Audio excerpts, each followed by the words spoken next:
सरदारपुरा में अनिता जी Chaudhary beauty parlour संचालित करती थी और उनके हस्बैंड है ये मनमोहन जी। इनसे भी अभी बात हुई थी, इन्होंने बताया कि जिस तरह से महिला के जैसे उदयपुर में कन्हैयालाल के साथ में जो गर्दन काटी थी, ये तो उससे भी कई गुना ज्यादा जघन्य अपराध है, क्योंकि बॉडी के कई टुकड़े अलग अलग कर दिए हैं।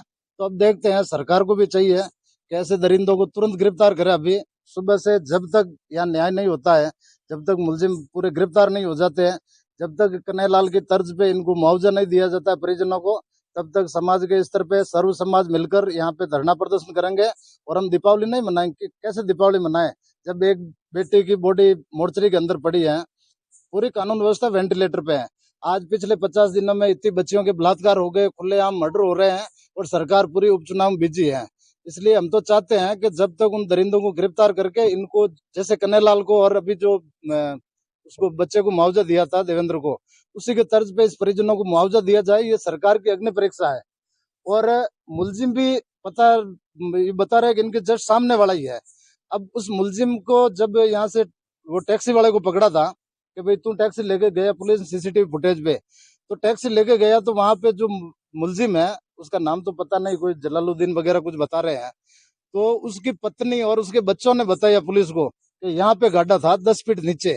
तो मतलब उसकी पत्नी, बच्चे और पूरा परिवार और उसके साथ में कितनी बड़ी गैंग है जो इस तरह के अपराध में संलग्न है। उन पूरों का नाम उजागर हो और उनको गिरफ्तार किया जाए। और उसके बाद में ये जो मामला है, हमने आरएलपी सुप्रीमो हनुमान जी से भी बात की है। वो कह रहे हैं कि हम इस परिवार के साथ है दुख की घड़ी में और हर संभव मदद करेंगे। देशवासियों को बहुत बहुत शुभकामनाएं। ये पर्व हमारे जीवन में बहुत महत्व रखता है।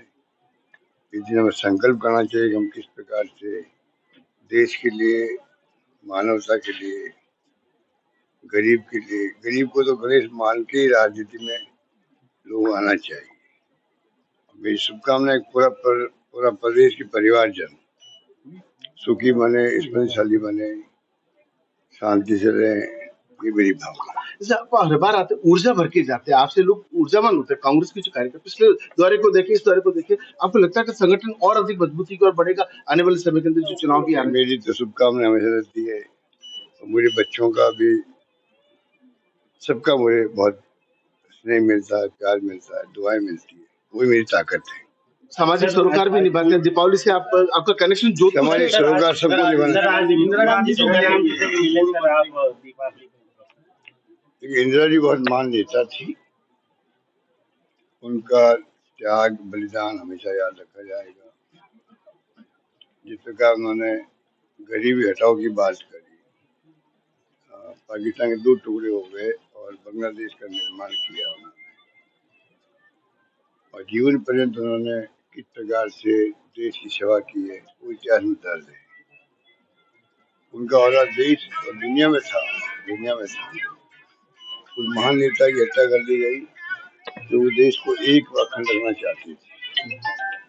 आपको मालूम है किस प्रकार खालिस्तान का मूवमेंट खड़ा हुआ था, तो उन्होंने अपनी जान की बाजी लगा ली पर देश को टूटने नहीं दिया। उस महान नेता की हत्या हो गई देश के अंदर। दुर्भाग्य से बाद में राजीव गांधी की हत्या हो गई, वो भी उपमहाद्वीप में शांति चाहते थे। अफसोस की बात का है कि जो आज हुकूमत में बैठे हुए हैं, उनको इन बातों का एहसास भी नहीं है, और एहसास है तो जानबूझ के वो एक कमेंट बोलने पसंद नहीं करते हैं। ये देश का दुर्भाग्य है। सरकार आती जाती रहती है, परंतु जिन्होंने त्याग किया, बलिदान किया, उनको याद करने की परंपरा हमारे यहाँ सदियों से रही है।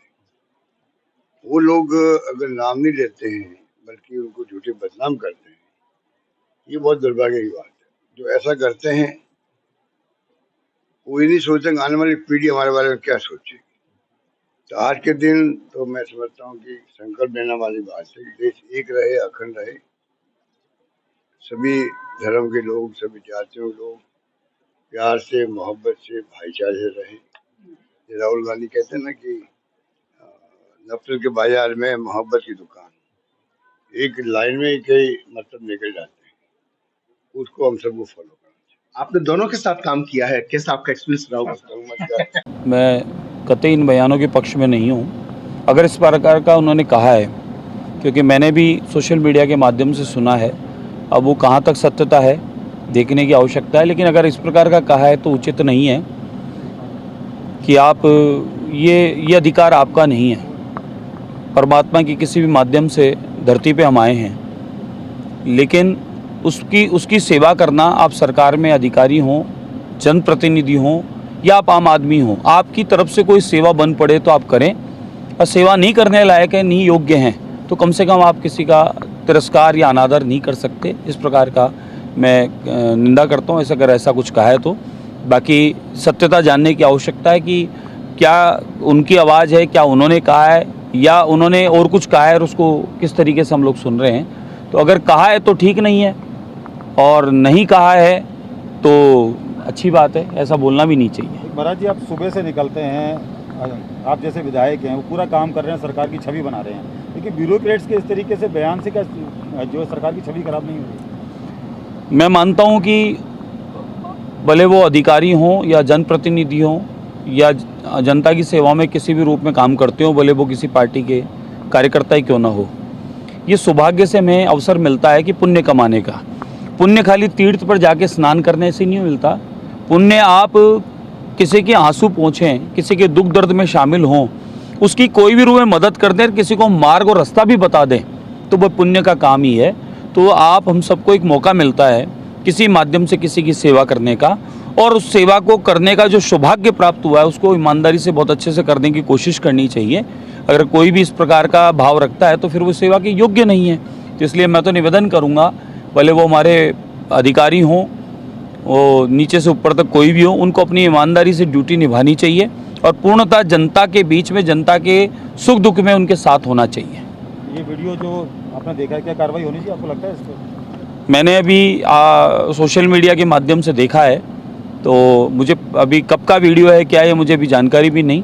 बाकी अगर ऐसा कुछ होगा तो मैं बिल्कुल आगे निवेदन करूंगा कि ऐसा, और अभी पहले बार ऐसी कोई चीज़ हुई है तो मैं तो ये भी निवेदन करूंगा कि जो भी बहन अधिकारी हैं जिन्होंने के ऐसा अगर निकला है तो उन्हें उसको ठीक कर लेना चाहिए, क्योंकि हमें सेवा का ये अवसर मिला है तो इस अवसर का पुण्य लाभ लेना चाहिए। देखिए, जहाँ पर पॉल्यूशन से संबंधित बात आती है, दमे के पेशेंट है, श्वास की कोई पीड़ा है, तो वहाँ पर इस प्रकार की ऐसी मांग आ रही है कि वहाँ पर पॉल्यूशन से उन लोगों को, अस्थमा वालों को इनको समस्या आती है, तो कुछ लोगों ने मांग की है कि पटाखे बंद होने चाहिए। जहाँ पर ऐसी समस्या आ रही है और पॉल्यूशन से संबंधित समस्या है तो बंद करनी चाहिए। तो वहाँ आजकल तो पटाखों में भी ग्रीन हो गया है कि जिससे पॉल्यूशन नहीं हो, तो वैसे पटाखे का उपयोग करें। बाकी देखिए, सनातनियों का सबसे बड़ा त्यौहार है दीप उत्सव, और दीप उत्सव पर यह परंपरागत ऐसी पुराने समय से चली आ रही है कि पटाखे जलाए जाते हैं। अब समय अनुरूप अगर कुछ पॉल्यूशन वाले हैं तो हमें उससे अवॉइड करना चाहिए, लेकिन त्यौहार तो मनाना ही है। जो अब बच्चों को कैसे आप समझाएंगे, वो बच्चे साल भर इंतज़ार करते हैं कि दीपोत्सव आएगा, नए वस्त्र धारण करेंगे, लक्ष्मी जी की पूजा करेंगे, फिर फुलझड़ी जलाएंगे, फिर पटाखा जलाएंगे। तो इसलिए जहाँ पर ऐसी अव्यवस्था हुई है या कोई बीमारियों का बड़ा प्रकोप है और कोई स्वास्थ्य से संबंधित पेशेंट है वहाँ, तो वहाँ बचना चाहिए। बाकी ये कह दें कि सब जगह बैन कर दें तो कैसे संभव है। पटाखे बैन कर देंगे तो उससे माने कि कहीं ना कहीं व्यापार भी तो है, तो व्यापार को भी प्रभावित करता है। और फिर साल भर का एक बहुत बड़ा खुशी का पर्व है जहाँ पर ऐसी परंपरा है कि पटाखे जलाने का। तो मैं तो कहूँगा कि ये उत्सव है तो उत्सव को मनाने दीजिए। लेकिन राजस्थान की सरकार ने भी 2 घंटे का समय दिया है मात्र, तो उसको लेकर क्या कहें? नियम कायदा दिया है, लेकिन जलाने का तो दिया है। अब 2 घंटे में जला लेंगे जितना, अब इससे फ़ायदा तो ये होगा कि 2 घंटे का ही समय है तो ये माने कि कम जलेंगे, यानी कहीं ना कहीं नियंत्रण तो हो रहा है। यानी दोनों बात रखी जा रही है कि पटाखा जो जलाना चाहता है उसको मौका भी है, और कहीं पर जिनको समस्या है पटाखे की धुआं से या उसकी गंध से कोई, तो उन लोगों के लिए भी एक उनकी बात भी रखी गई है। यानी दोनों पक्ष का सम्मान किया जा रहा है कि जलाने वाले को मौका दिया है, लेकिन जिन लोगों को इससे समस्या है उनकी भी बात रखी गई है। तो इसलिए अब ठीक है, अभी शुरुआत हुई है कि पटाखे नहीं जलाने चाहिए, तो मैं मानता हूँ कि कहीं ना कहीं और ऑप्शन निकलेंगे। लोगों को आवाज़ ही तो करनी है, तो आवाज़ करने के और कोई नए तरीके निकले हैं आजकल।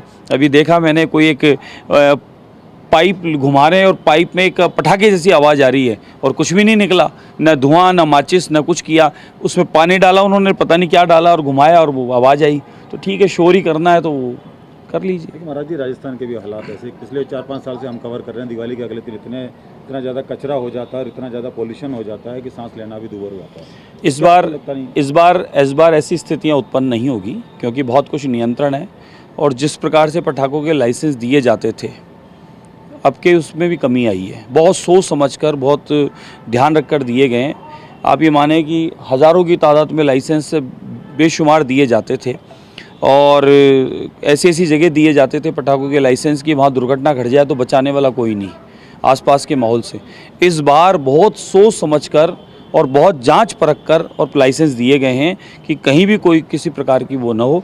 रही बात कि गंदगी की, कचरे की, उसको भी साफ़ करने की जिम्मेदारी हम सब जयपुर वासियों ने ली है। ऐसा नहीं कि हम लोग अगर उत्सव मनाएंगे तो उत्सव का नियम कायदा भी हम ध्यान रखेंगे, हमारे उत्सव से किसी को परेशानी नहीं हो वो भी हम ध्यान रखेंगे, और साथ में कहीं कोई कचरा, उससे संबंधित कोई गंदगी फैलती है तो उसका साफ भी हम लोग सब मिलके करेंगे।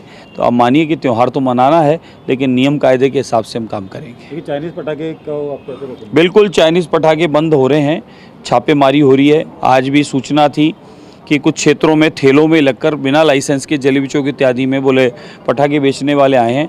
तो कल भी काफ़ी संख्या में हमारे पुलिस अधिकारियों ने पकड़े हैं और आज फिर वो टीम तुरंत सक्रिय हो गई है कि इस प्रकार से जो बिना लाइसेंस के, और कोई चाइनीज़ है कि कहीं बाहर के पटाखे इस प्रकार के बेच रहे हैं जिनका कोई अता पता नहीं है, कहीं डेट उनकी निकल तो नहीं चुकी है, तो वो सब जाँच कर रहे हैं। और अभी पिछले दिनों लाइसेंस देने के बाद भी कुछ जगह कुछ कमी निकली तो उनको बंद कर दिया गया कि जहाँ पर कोई रेस्टोरेंट है, हलवाई का दुकान है, आसपास में कोई ऐसी कोई स्थितियाँ हैं कि जहाँ पर या ऊपर कोई भवन है और वहाँ पर कहीं पटाखे की दुकान है, तो उनके लाइसेंस रद्द किए गए हैं।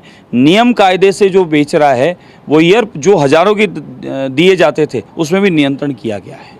एक मेरा सवाल अलग है थोड़ा सा। कल जो है दिलजीत दोसांझ का एक शो है, ये सनातन को किस तरीके से देखते हैं सनातन के रूप में कि ऐसे शो होने चाहिए? क्योंकि पिछले शो में भी बड़ा हंगामा हुआ, बड़ी भगदड़ मच गई थी एकदम से, तो ऐसे शो क्या होने चाहिए? देखिए, पहले तो मुझे इसकी जानकारी नहीं थी कि जयपुर में ऐसा कोई शो हो रहा है। अब आपने बताया है तो मैं मानूंगा कि अब सबका अपना अपना मनोरंजन है। मैं तो सनातनी हूँ, मैं तो कहूँगा भजन कराओ, सत्संग कराओ, कथा कराओ। सबका अपना अपना स्वभाव है। सत्संग से सद्वचन मिलेंगे, मार्गदर्शन मिलेगा, जीवन में कुछ अच्छा करने का स्वभाव होगा। और इस प्रकार की ऊटपटांग काम करने से या इस प्रकार के कार्यक्रम कराने से कोई लाभ नहीं मिलने वाला। ठीक है, लेकिन किसी का मनोरंजन है और वो उससे संबंध रखता है तो वो अपना करे, लेकिन यहाँ पर कोई माहौल न बिगड़े, इसकी जिम्मेदारी भी आपकी और हमारी बनती है कि इस शो के माध्यम से कोई अव्यवस्था न फैल जाए, वैसे कभी फैली थी। लेकिन मेरे को लगता है इस बार नहीं होगा, क्योंकि इस बार हमारी पूर्णतः प्रशासन मुस्तैद है, हमारी पुलिस टीम पूरी मुस्तैद है और बराबर इन सब कार्यक्रमों को सफलतापूर्वक करवाने की जिम्मेदारी ली है। पिछले दिनों रामनवमी के जुलूस निकले हों, कि हमारी जन्माष्टमी का उत्सव हुआ हो या अन्य कोई उत्सव हुए हों किसी भी जाति धर्म को मानने वाले, उन सभी उत्सवों में कोई अव्यवस्था नहीं, बहुत सुंदर तरीके से सारे काम सुव्यवस्थित हुए हैं। तो ये इवेंट होने जा रहा है, तो इवेंट जो होने जा रहा है तो उसकी भी व्यवस्था दुरुस्त होगी। बाकी तो मैं सनातनी हूँ, तो मैं तो ये कहूँगा कि हमें हमारे जो आधार हैं, हमारे प्रेरणा स्वरूप हैं, वो प्रभु राम हैं, भगवान कृष्ण हैं, हमारे पुरोधा हैं, स्वामी विवेकानंद हैं, महाराणा प्रताप है, अब्दुल कलाम साहब हैं। ये हमारे प्रेरणा स्रोत रहने चाहिए, ना कि इस प्रकार के लोग रहने चाहिए कि जिनसे हमें कुछ सीखने को नहीं मिलेगा। हमारी संस्कृति, हमारी परंपराओं से कोई जुड़ाव नहीं है, तो ऐसे लोगों का उत्सव किसी भी रूप में हो वो मान्य नहीं है।